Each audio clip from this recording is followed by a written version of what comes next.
The buzz of Hartsfield-Jackson International Airport in Atlanta hummed like a living beast.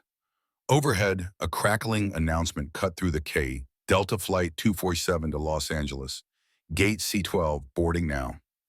Inside the pilot's lounge, a sanctuary of leather chairs and muted TVs, Elijah Eli Jackson sat rigid, his 16-year-old frame barely filling the seat. His dark eyes locked on a documentary flickering across the screen, grainy footage of a Boeing 737 slicing through the clouds. His fingers traced the edge of a special guest ID badge pinned to his chest, a prize he'd earned through a killer essay that beat out hundreds of kids for Delta Airlines' aviation program. This was his day, his shot. He whispered to himself, "One day, he'll be up there." The door slammed open with a bang that jolted Eli to his feet. Captain Rebecca "Becky" Whitman stormed in, her crisp pilot's uniform glinting with the 4 gold stripes, her pale face twisted in a scowl. Her icy gaze landed on Eli like a hawk spotting prey. "Who are you?" she snapped, her voice sharp enough to drown out the jet engines rumbling outside. "What the hell are you doing in here?" Ella's heart thudded, but he steadied himself, lifting his chin. "I'm Elijah Jackson, ma'am. Part of Delta's program. I've got a badge." His hand moved to show it, but Becky lunged forward, snatching the ID from his neck. The strap snapped with a harsh twang, and Eli flinched as she held it up like it was trash. "Fake!" she barked, tossing it to the floor with a clatter. "This is a restricted area. Get out now!" She grabbed her radio, her thumb jamming the button. "Security, pilot's lounge, we've got an intruder." Ellis' chest tightened, panic clawing at him, but he fought to keep his voice calm. "Ma'am, call Tanya from HR. She brought me in here. She'll tell you don't try that crap with me." Becky cut him off, her lips curling into a sneer. "I don't care who you say let you in." "Security, where are you?" Her eyes gleamed with something dark doubt, disdain, maybe both. Outside the glass walls, airport staff began to gather, their murmurs rising like a swarm of bees. Curious stares pierced Eli, each one a silent accusation. He stood there, rooted, the weight of their judgment pressing down on him. He didn't know it yet, but Becky Whitman was about to regret every word she'd just spat. This wasn't just a misunderstanding, it was the start of a reckoning, one that would flip her world upside down and drag her deepest secrets into the light. Ellie's badge skidded across the polished floor of the pilot's lounge, spinning to a stop near a trash can. The sharp clack echoed in the suddenly quiet room, drowned only by the buzz of Becky Whitman's radio as she barked into it again. "Security, move it! We've got a breach here!" Her voice sliced through the air, each word dripping with venom. She turned back to Eli, her blue eyes narrowing like she'd caught a thief red-handed. "You think you can waltz in here with some sob story? I've seen your type before 10 years ago. A punk like you faked his way into a hangar. Nearly cost me my wings. Not happening again." Ella's throat tightened, his pulse hammering in his ears. He took a step back, his sneakers squeaking against the tile. "Ma'am, I'm not lying," he said, forcing his voice steady despite the tremor creeping in. "Tanya from HR brought me here 20 minutes ago. She gave me the badge herself. Call her, please." His hand shot up, pointing at the crumpled ID on the floor, proof of his truth now lying like discarded junk. Becky didn't even glance at it. She planted her hands on her hips, her gold stripes glinting under the fluorescent lights. "Tanya, don't give me that crap. You're a threat to this airport, and I'm not buying a word from you." Her sneer deepened, carving lines into her face. "Security's on their way, kid. You're done."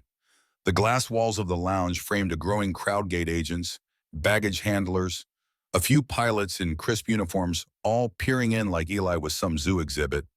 Their whispers slithered through the air, a mix of curiosity and suspicion. "What's he doing in there? Looks fishy." Captain Whitman's got this.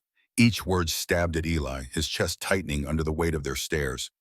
He wasn't just a kid chasing a dream anymore. He was a suspect, a problem, a nobody who didn't belong. In his head, a memory flickered, his dad's deep voice cutting through the crown him up on the couch, his face etched with pride as they sat in a creaky flight simulator at a local air show. "You belong in the sky, Eli," David had said, clapping a hand on his shoulder. "Don't let anyone tell you different." That day, Eli had nailed a perfect landing, the virtual runway stretching out like a promise. Now that promise felt like a joke. He clenched his fists, the echo of his dad's words the only thing keeping him from crumbling right there. The lounge door swung open again, and two security guards strode in, their gray uniforms stiff and starched. The taller one, a broad guy with a buzz cut, locked eyes with Eli and pulled a pair of cuffs from his belt. The cold clink of metal sent a shiver down Ella's spine.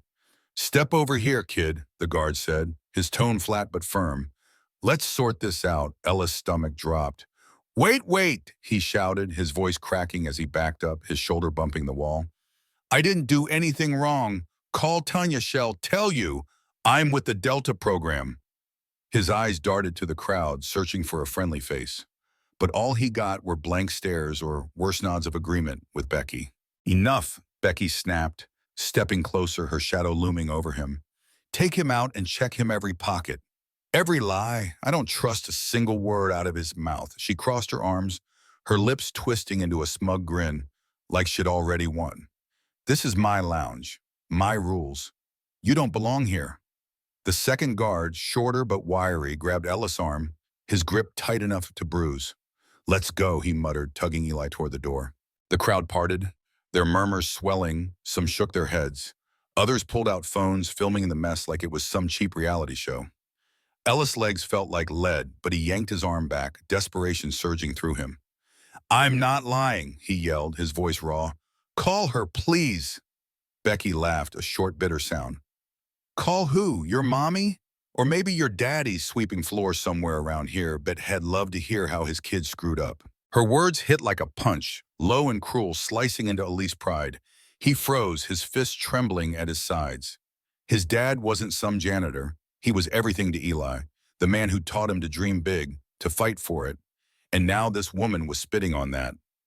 "You'll regret that," Eli said, his voice low, shaking with a fury he could barely hold back. His eyes locked on hers, burning through the haze of panic. "You don't know who you're messing with." Becky raised an eyebrow, unfazed. "Oh, him shaking. Security, get him out of my sight." The tall guard stepped forward, cuffs dangling, his face blank. "Last chance, kid. Walk, or we make you." Ellie's breath hitched, his mind racing. He fumbled for his phone, hands shaking as he swiped it on. The battery icon blinked red 5%. Enough for one call, maybe. He scrolled to his dad's number, his thumb hovering over it. "Just wait," he said, more to himself than anyone. "He's coming. You'll see." The guard reached for him, but Eli dodged, pressing the call button. The line rang once, twice, each beep a lifeline slipping through his fingers. Becky smirked, leaning in close enough for him to smell her stale coffee breath. "Go ahead, call him," she taunted. "Won't change a thing. You're toast, kid." The phone clicked, and his dad's voice boomed through, strong and steady. "Eli, what's going on?" Eli's knees nearly buckled with relief, but his words tumbled out in a rush. "Dad, I'm at the airport. They think I broke in. They're gonna cuff me. Help, please." The guard lunged, grabbing the phone, but Eli yanked it back, clutching it like a shield. "Stay put," David said, his tone hard as steel. "I'm on my way. Don't let them touch you." The call cut off as the battery died, the screen going black in Ella's hand. He shoved the dead phone into his pocket, staring at Becky as the guards closed in. "He's coming," Eli said, his voice steady now, a spark of defiance flaring in his chest. "And you're gonna wish you'd listened." Becky rolled her eyes, waving a hand. "Cuff him already. I'm done with this circus." The tall guard snapped the cuffs forward, the metal gleaming under the lounge lights. Eli braced himself, the room spinning as the crowd pressed closer, their phones still rolling. His dream years of sketches, simulators, late-night studying was slipping away, all because of her. But his dad was coming, and when he got here, everything would change. The cuffs hovered inches from Ella's wrists, the cold metal glinting like a guillotine under the harsh lounge lights. The tall guard's grip tightened on his arm, his knuckles whitening as he growled, "Stop squirming, kid! You're making this harder than it needs to be." Ella's chest heaved, his breath ragged, the dead phone still clutched in his sweaty palm. He twisted, eyes darting to the crowd, dozens of faces, some shocked, some sneering, all waiting for him to crack. "I didn't do anything," he shouted, his voice breaking. "Call Tanya Shell, tell you." Becky Whitman stepped closer, her boots clicking on the tile like a countdown. "Shut it," she hissed, her face a mask of contempt. "Admit it, kid. What were you really after? Stealing flight plans? Sabotaging a plane?" Her words hung heavy, turning the air thick with accusation. The crowd murmured louder, a few gasps cutting through the noise. Eli shook his head, panic clawing at his throat. No, I'm just here for the program. Enough lies, Becky snapped, jabbing a finger at him. "Cuff him now, I want him out of here." The shorter guard nodded, moving in with a second pair of cuffs, his jaw set. The clink-clink of steel rang in Ellis' ears, a sound that drowned out the jet engines outside. He stumbled back, his shoulder slamming into the wall, nowhere left to run. "Call Tanya," he yelled again, desperation cracking his voice. "Please, someone." Becky laughed, sharp and cold. "No one's coming to save you, kid. You're done." She turned to the guards, her voice rising with authority. "Do it, cuff him, and drag him out. This is a security breach, and I'm not waiting." The tall guard lunged, snapping the cuffs toward Ellis' wrist. Eli jerked away, the metal grazing his skin, leaving a thin red mark. "Wait," he cried, his eyes wild. "My dad's coming. Hell, explain everything." But the guards didn't flinch, their faces stone cold, trained to follow orders. The shorter one grabbed his other arm, twisting it back. Elliot's knees buckled, pain shooting up his shoulder. The crowd pressed closer, phones raised, filming every second of his humiliation. He thought of his dad, those steady hands guiding him through a simulator, that voice promising him the sky. Now it was all slipping away, crushed under Becky's boot. Just as the cuffs clicked shut around one wrist, the lounge door exploded open with a deafening bang. The sound ripped through the room, silencing the murmurs like a gunshot. David Jackson stormed in, his black suit cutting a sharp line against the chaos, his broad frame filling the doorway. His dark eyes blazed, a storm brewing behind them. Behind him trailed two FAA suits, their ties crisp and faces grim, and Tanya from HR, clutching a tablet, her breath short like shed run the whole way. Ellis' heart leapt. "Dad," he gasped, tears spilling over as the guard's grip loosened for a split second. David crossed the room in 3 strides, his presence sucking the air out of it. He planted himself between Eli and the guards, one hand on his son's shoulder, warm and firm. "You okay, Eli?" he asked, his voice low but steady, cutting through the haze of fear. Eli nodded, choking back a sob. Yeah, Dad." David's gaze flicked to the cuffs dangling from Ellis' wrist, then snapped up to Becky. The room froze, every eye, every breath, locked on him. He straightened, towering over her, and when he spoke, his voice was a blade. "Rebecca Whitman, 15 years ago, you nearly tanked my Air Force mission with your prejudice, refused to fly with a black crew chief, cost us a critical run. I fired you then. And now you're pulling this crap with my son?" Becky's face drained of color, her smug grin vanishing like smoke. She staggered back a step, her mouth opening and closing like a fish out of water. "David Jackson?" she stammered, her voice barely a whisper. The crowd erupted in gasps, whispers exploding like shrapnel. The David Jackson, the 737 guy. No way. Tanya stepped forward, her hands trembling but her eyes fierce. She thrust the tablet into David's grip. "I recorded it all," she said, loud enough for everyone to hear. "I tried warning her through the radio, told her Eli was legit. She ignored me." David didn't hesitate. He swiped the screen, and the lounge's big TV flared to life, synced to the tablet. Grainy security footage rolled, Tanya escorting Eli in, handing him the badge, pointing him to a seat. Clear as day, every move by the book. The room went dead silent, the truth hanging like a noose. David turned the tablet off with a flick, his eyes boring into Becky. "My son belongs in the sky," he said, each word a hammer strike. "You don't? That badge is real. Your judgment? That's the fake here." Becky's knees wobbled, her hands clutching at nothing. I was just protecting the airport," she sputtered, but her voice cracked, weak and hollow. Tanya shook her head, stepping closer. "No, you weren't. You shut me down when I called. You wanted him gone, didn't even check." The crowd shifted, their stares turning from Eli to Becky, sharp with disgust. A pilot in the back muttered, "She's toast." Another nodded, filming the whole thing, David raised a hand, silencing the room again. FAA doesn't tolerate this, he said, his tone ice cold. You're done flying, Rebecca. I'm banning you right here, right now. He nodded to his assistants. Call Delta Brass. Get her name off every roster. Permanent.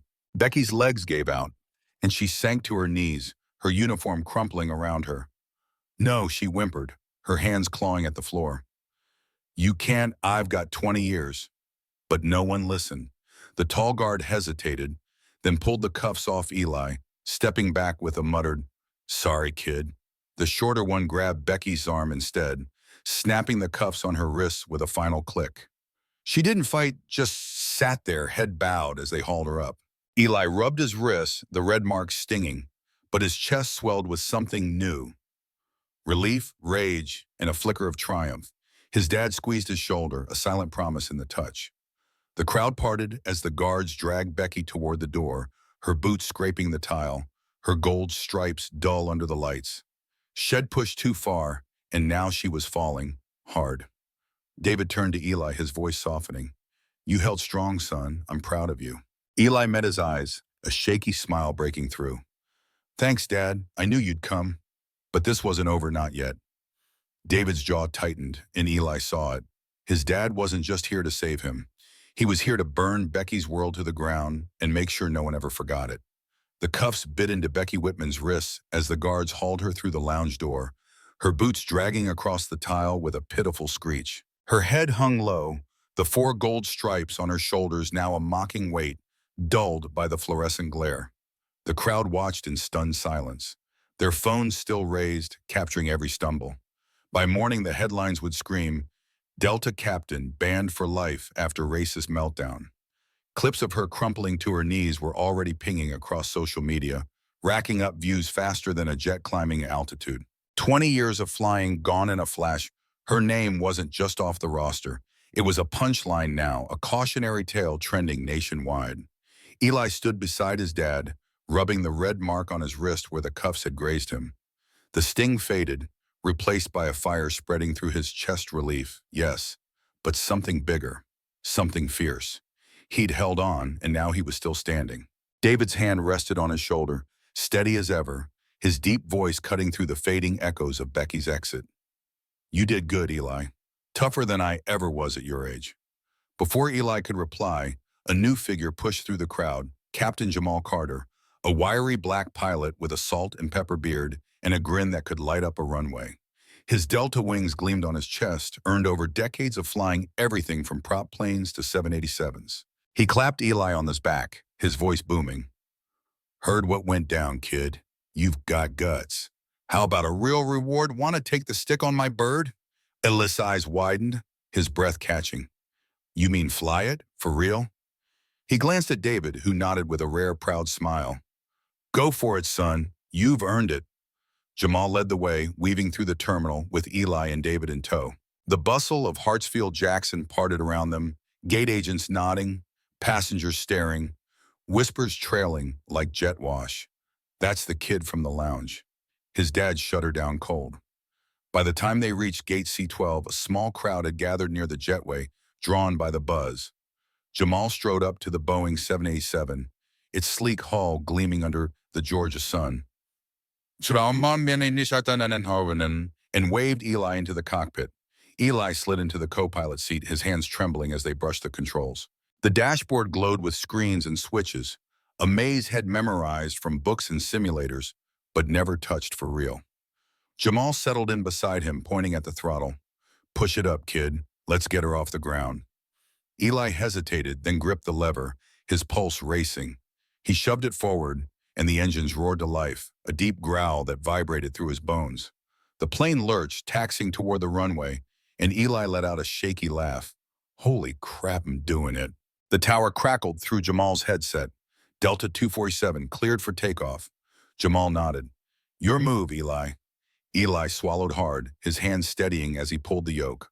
The 787 surged, tires rumbling, then lifted, smooth, weightless, the ground dropping away. I'm flying, he yelled, his voice breaking with joy. Through the windshield, the sky stretched endless, a blue canvas he dreamed of painting with his own wings. Back on the tarmac, David watched the plane climb, his arms crossed, a quiet pride softening his stern face. The crowd erupted, claps, cheers, a few whistles, airport staff and passengers alike caught up in the moment. A baggage handler pumped his fist. "That's how you stick it to 'em, kid." David stepped forward, raising a hand to quiet the noise. When he spoke, his voice carried like thunder over the runway. "Today wasn't just about my son," he said, his gaze sweeping the faces around him. "It's about all of us. The sky doesn't care who you are, black, white, rich, poor. It's yours if you've got the guts to take it. Prejudice tried to steal that from Eli, but justice tore it down. Let this be a lesson.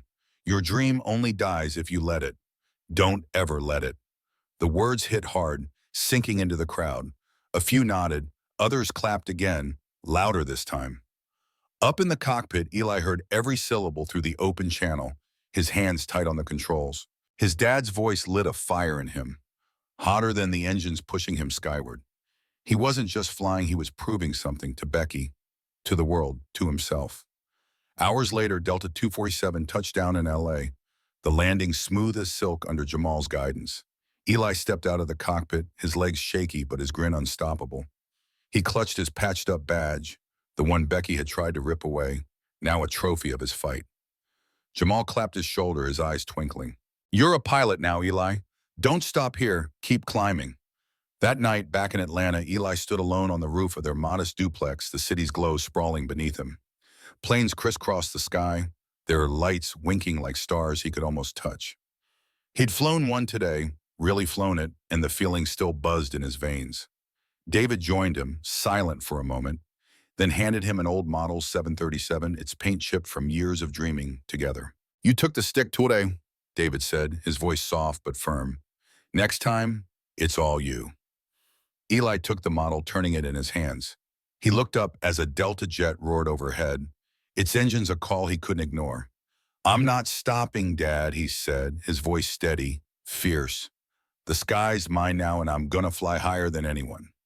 He tossed the model into the air, watching it arc against the night, then turned back to the horizon. Somewhere out there, a cockpit was waiting his cockpit. Down below, the city pulsed, but up here, it was just him and the sky. The camera panned up, following the jet's trail, then zoomed in on Elise face eyes bright, jaw set, a kid who'd beaten the odds and claimed his place. The screen faded to black, leaving one last image. Eli, silhouetted against the endless blue, ready to soar. Eli's silhouette faded against the Atlanta skyline, the roar of that Delta jet still echoing in his ears. Had gone from a kid cornered by cuffs to a pilot breaking the clouds all in a day. Becky Whitman's fall was plastered across every screen, her career a smoking wreck. But this story wasn't just about her crash or Elise takeoff. It was bigger than that, a wake-up call carved in jet fuel and justice. Here's what it boils down to. The sky doesn't play favorites. It doesn't care about your skin, your name, or where you started. Eli proved that when he gripped that throttle and soared, proving it not just to Becky, but to every doubter who'd ever sneered. Prejudice can scream loud, swing cuffs, and build walls, but it's no match for grit and truth.